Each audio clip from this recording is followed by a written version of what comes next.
ओम शांति। आज बहुत दिनों बाद आपसे रूबरू हो रही हूँ, तो आज मैं आपको ले चलती हूँ गीता के 12वें अध्याय में और 13वें अध्याय में। 12वां अध्याय जिसमें कि सारा भक्ति के बारे में कि भक्ति कितने प्रकार की हो सकती है, किस किस प्रकार से मनुष्य भगवान को याद करते हैं और कौन सी श्रेष्ठ विधि है, ये सारा कुछ 12वें अध्याय में बताया है। और इस अध्याय का नाम ही है भक्ति योग दर्शन। तो अर्जुन पूछते हैं कि हे श्री कृष्ण, आप मुझे ये बतलाइए कि आपको जो भिन्न भिन्न विधियों से संसार में मनुष्य याद करते हैं, कोई पूजा पाठ करते हैं, कोई मंत्र जप करते हैं आदि भिन्न प्रकार की जो प्रचलित विधियां हैं, वे प्रिय हैं, या आप जो बतला रहे हैं गीता में कि आप अव्यक्त हैं और हम मनुष्य आत्माएं भी अव्यक्त हैं, तो जो इस अव्यक्त स्वरूप से याद करता है वो आपको प्रिय है, या इनका फल श्रेष्ठ किस विधि से प्राप्त होता है।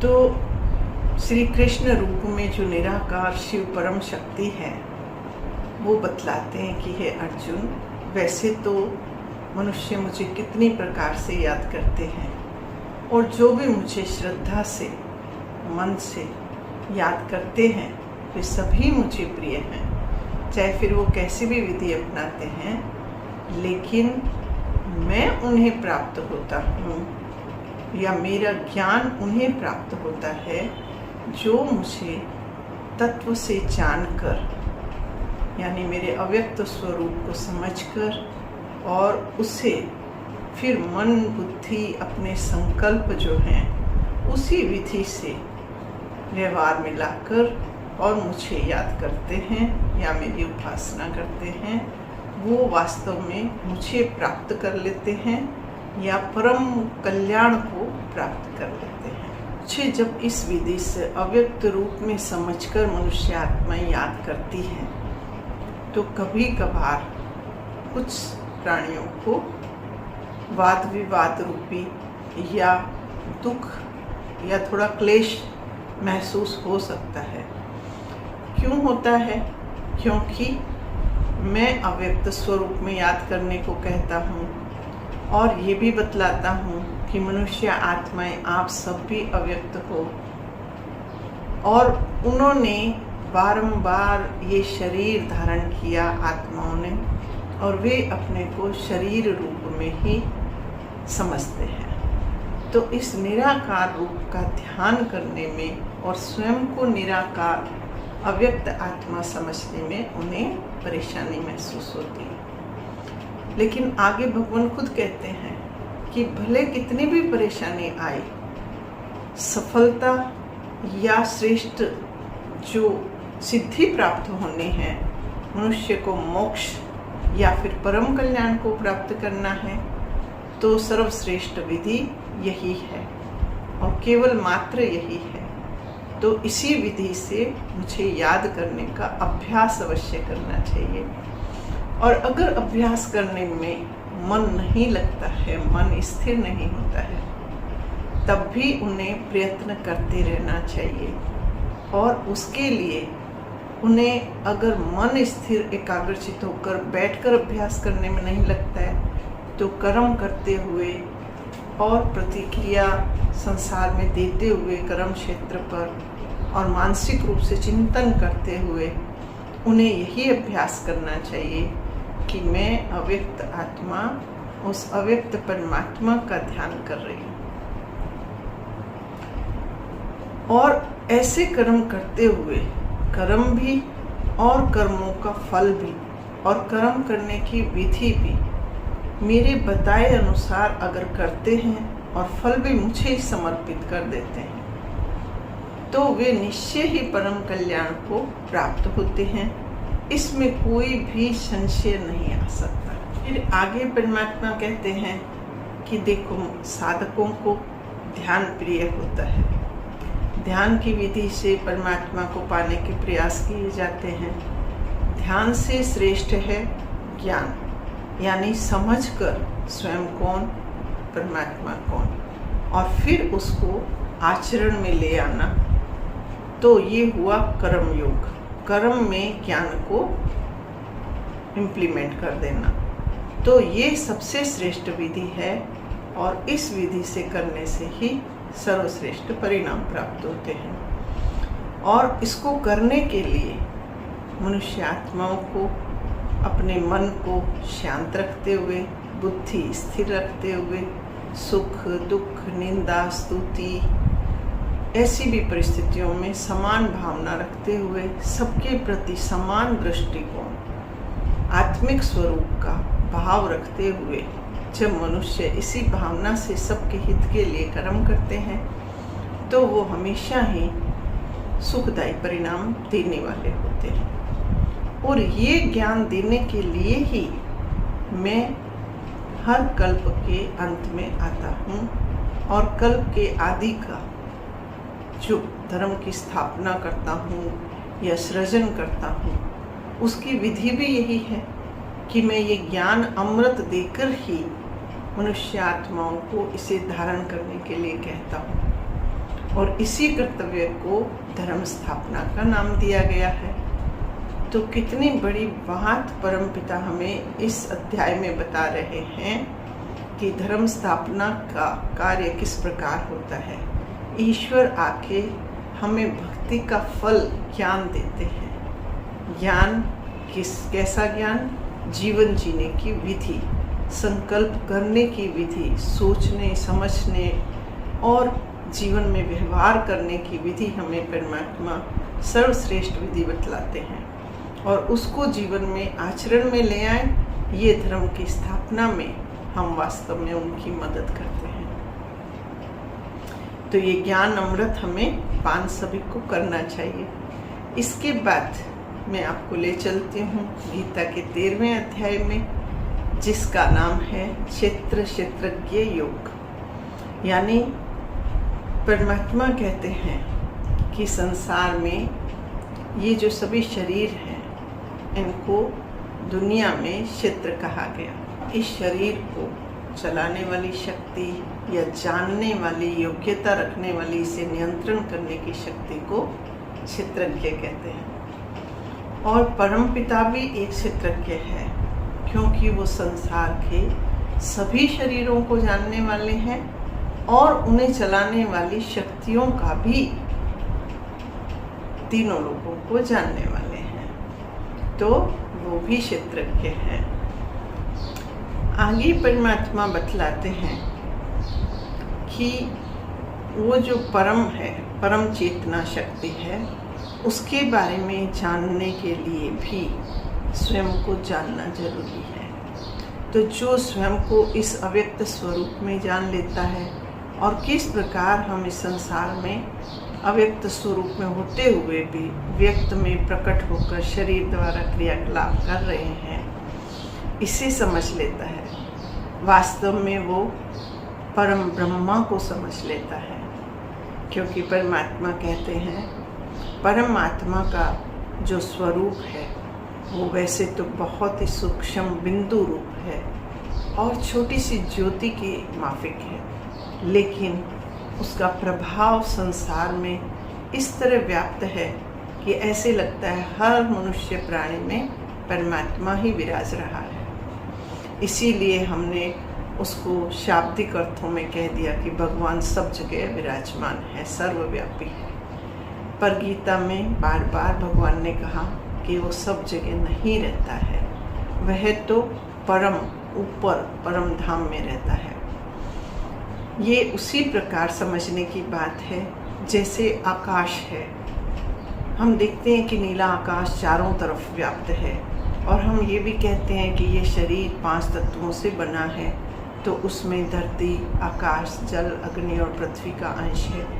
लेकिन शरीरों में देखने पर हमें यह आकाश तत्व दिखाई नहीं देता है। तो उसी तरह परमात्मा कहते हैं कि तुम अव्यक्त चेतनाएं भी जब इन शरीरों में रहती हो तो रहते हुए भी तुम इन स्थूल आँखों से दिखाई नहीं पड़ती हो।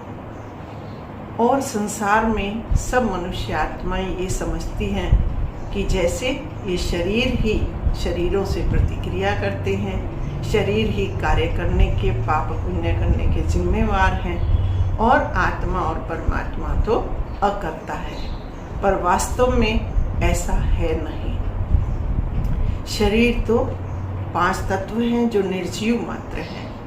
जिम्मेवार इसको चलाने वाली शक्ति में आत्मा जो अव्यक्त यानी इन आँखों से दिखाई ना देने वाली हूँ, और मैं ही सुख दुख महसूस करने वाली, दया करुणा प्रेम शांति और पूरी श्रद्धा से परमात्मा को याद करना, गुरु की आज्ञा का पालन करना और सभी ईश्वरीय श्रीमत को जीवन में धारण करने की जिम्मेवार, इन सब बातों की जिम्मेवार में आत्मा होती हूँ, चेतना शक्ति होती हूँ। और उसी तरह परमात्मा भी जो अव्यक्त है, दिखलाई नहीं देते हैं, लेकिन इस सृष्टि का सृजन करने वाले ब्रह्मा के द्वारा, विष्णु के द्वारा पालना कराने वाले और संहार के लिए महेश्वर का नाम लेने वाले, प्रयोग करने वाले वो परमात्मा ही हैं। वही रिस्पॉन्सिबल है, वही सब कर्तव्य करते हैं। करनहार वो हैं, करावनहार वो हैं। पर इन आँखों से न देखने के कारण हमने इन्हें अकर्ता मान लिया है, जो कि बहुत बड़ी भूल है। आगे परमात्मा ने बतलाया कि संसार में एक परम शक्ति जिसे हम परमात्मा कहते हैं, और हम अनेक मनुष्य आत्माएं जो अपने अपने स्वरूप में एक एक इकाई हैं, वे, और तीसरा ये प्रकृति जो 5 तत्वों के ये पिंड बने हुए हैं, धरती, ग्रह, वायुमंडल, आकाश, ये सब इस संसार में अनादि हैं। अनादि का अर्थ है ये कभी भी पूर्णतया नष्ट नहीं होते हैं और ना ही एक दूसरे में विलीन हो सकते हैं।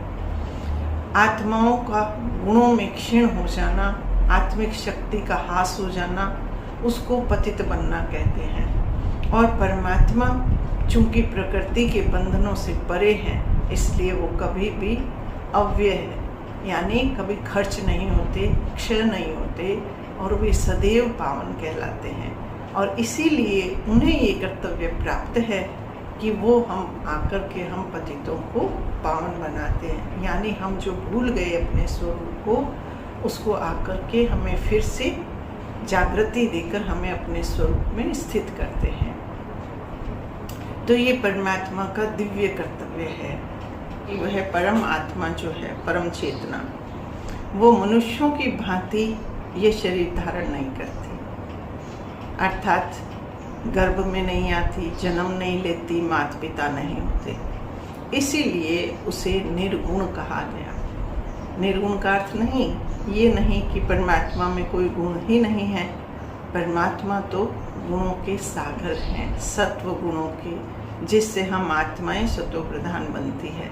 पर निर्गुण इसलिए कहा गया कि वो प्रकृति के गुणों से प्रभावित नहीं होते हैं। जैसा मैंने पहले बताया कि मनुष्य आत्मा शरीर में गर्भ से घुसकर प्रवेश करके जन्म से धारण करती है शरीर को, तो इस प्रकृति से इतनी प्रभावित हो जाती है कि वो स्वयं के अदृश्य स्वरूप को तो भूल जाती है और विस्मृत होकर स्वयं को शरीर मानने लगती है।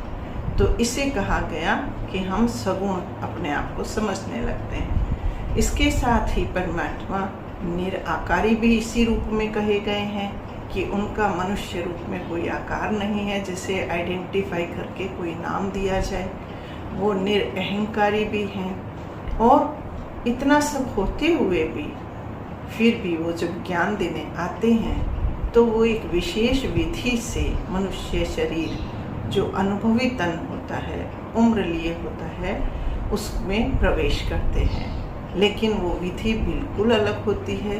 वो माया को वश में करके, प्रकृति को वश में करके उसमें अवतरित होते हैं और हमें ज्ञान सुनाकर पुनः पुनः उसमें से लोप होते रहते हैं। तो वो अलग विधि है। इस कारण ही वे उस शरीर के कर्म बंधनों के संबंध में बिल्कुल अलिप्त रहते हैं, प्रभावित नहीं होते।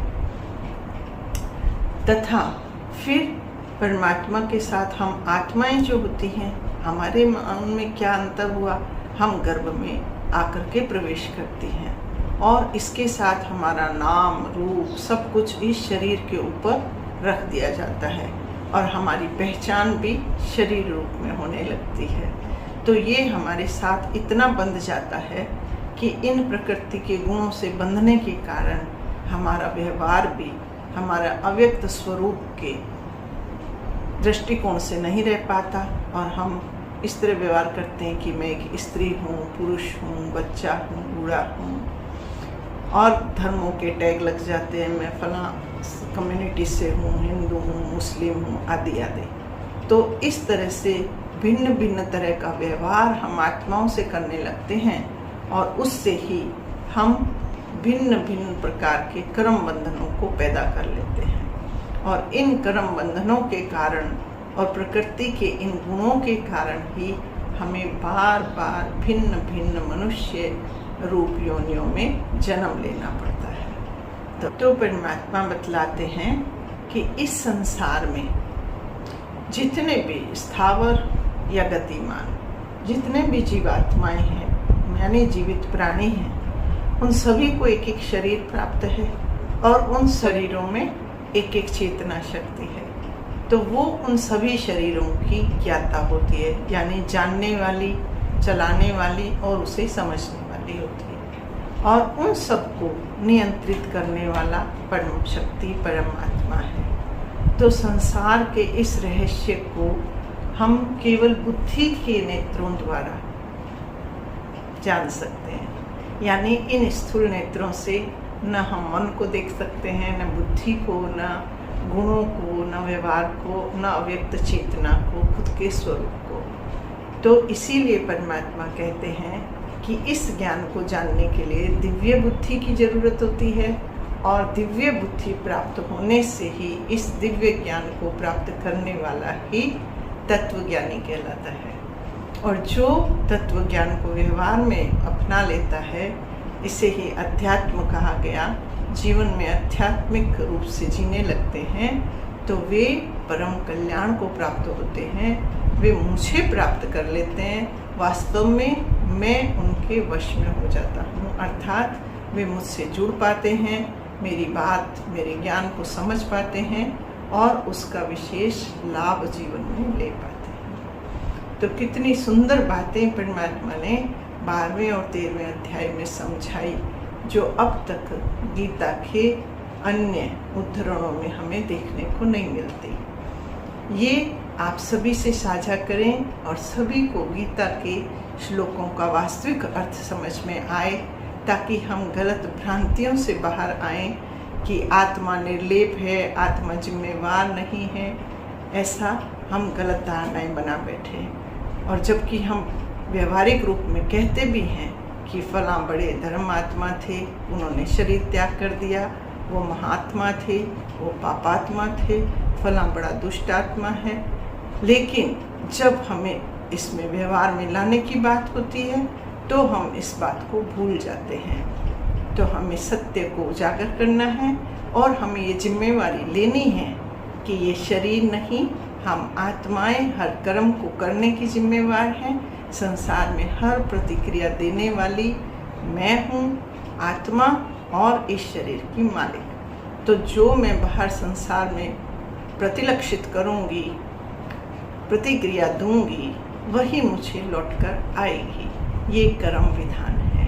अगर हम इसे जान जाएंगे तो हमारा कर्म करने का तरीका, व्यवहार करने का तरीका बहुत परिवर्तित हो जाएगा। परमात्मा ने भी यही गीता ज्ञान देने का लक्ष्य भी यही रखा कि धर्म की स्थापना हो, और धर्म का अर्थ ही है सही जीवन शैली। ओम शांति।